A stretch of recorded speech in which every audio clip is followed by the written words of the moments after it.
আসলে মানুষ শিখে কখন জানেন? একটা মানুষ প্রতিনিয়ত ঠকতে ঠকতে কিন্তু শিখে যায়। তো যে মানুষটা ঠকতে ঠকতে শিখে যায় সে কিন্তু দ্বিতীয়বার বা তৃতীয়বার বা যে কোনো বারেই হতে পারে, সে কিন্তু অন্য কোনো আর ব্যক্তিকে বিশ্বাস করতে চায় না। কারণ কি জানেন?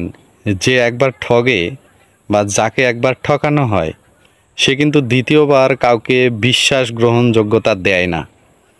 কেন জানেন? ওই যে সে প্রথমে ঠকে গেছে, আর এই ঠকে যাওয়ার কারণ থেকেই সে আর কাউকে বিশ্বাস পায় না। সেটা আমিও হতে পারি, সেটা আপনিও হতে পারেন। মানে আমি ঠকে যাওয়া ব্যক্তিদের মানে বিষয় থেকে মিন করতেছি। আসলে মানুষ ঠকে যেয়ে কিন্তু শেখে। তো আপনি আমাকে ঠকাবেন বা আপনার কাছ থেকে আমি প্রতারিত হয়েছি, আমি কিন্তু আর দ্বিতীয় জনকে বা তৃতীয় জনকে খুব সহজে বা খুব সহসায় আমি কিন্তু আর বিশ্বাস করতে চাবো না। কারণ কি জানেন? একজন আমাকে ঠকিয়েছে বা আমি আপনার কাছ থেকে ঠকেছি বা আপনি আমাকে ঠকাইছেন। তো কথা এমন হলো যে মানুষ কিন্তু ঠকেই শেখে। তাই জীবনে কিন্তু ঠকারও প্রয়োজন আছে। আর কোনো ব্যক্তি কিন্তু ইচ্ছা করে ইচ্ছাকৃতভাবে ঠকে না।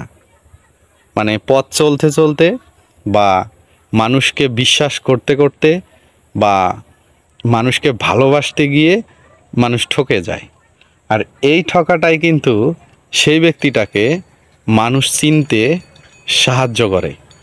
তাই কিন্তু আমি এর আগের একটা ভিডিওতে বলছিলাম যে জীবনের একটা ব্যক্তি যদি স্বপ্নের দোরগোড়ায় পৌঁছাইতে চায়, সেই ব্যক্তিটাকে কিন্তু ঠকতে হবে। তাই কিন্তু আজকেও আমি সেম ভিডিওটাই করলাম। কারণ কি জানেন? মানুষ ঠকে আর মানুষ ঠকায়। আর ঠকায় যে সে কিন্তু চালাক হতে পারে, কিন্তু যে ঠগে সে কিন্তু অনেক বিশ্বাসী একটা লোক। আর মূলত কথা হচ্ছে, আপনি যে তাকে ঠকালেন সে কিন্তু মানুষ চিনতে শিখে গেল। আর কিছু কিছু ব্যক্তি আসলে যারা যারা ঠকায় তারা কিন্তু বলে কি জানেন? যে আমাকে ঠকিয়েছে আমি তাকে ধন্যবাদ জানাই। কেন ধন্যবাদ জানাই জানেন? এটা বুদ্ধিমানেরা বলে। এই জন্যই ধন্যবাদ জানায় যে তারা তাকে মানুষ চিনতে শিখাইছে। তারা বিশ্বাসের মর্যাদা যারা ভেঙে দেয়, ঠকিয়ে দেয়, তারাই কিন্তু তাকে মানুষ চিনতে শিখাইছে। এই জন্যই কিন্তু কিছু কিছু জ্ঞানী ব্যক্তি বলে, যারা আমাকে ঠকিয়েছে আমি তাদেরকে ধন্যবাদ জানাই। তো সবাই ভালো থাকবেন, সুস্থ থাকবেন। আসসালামু আলাইকুম।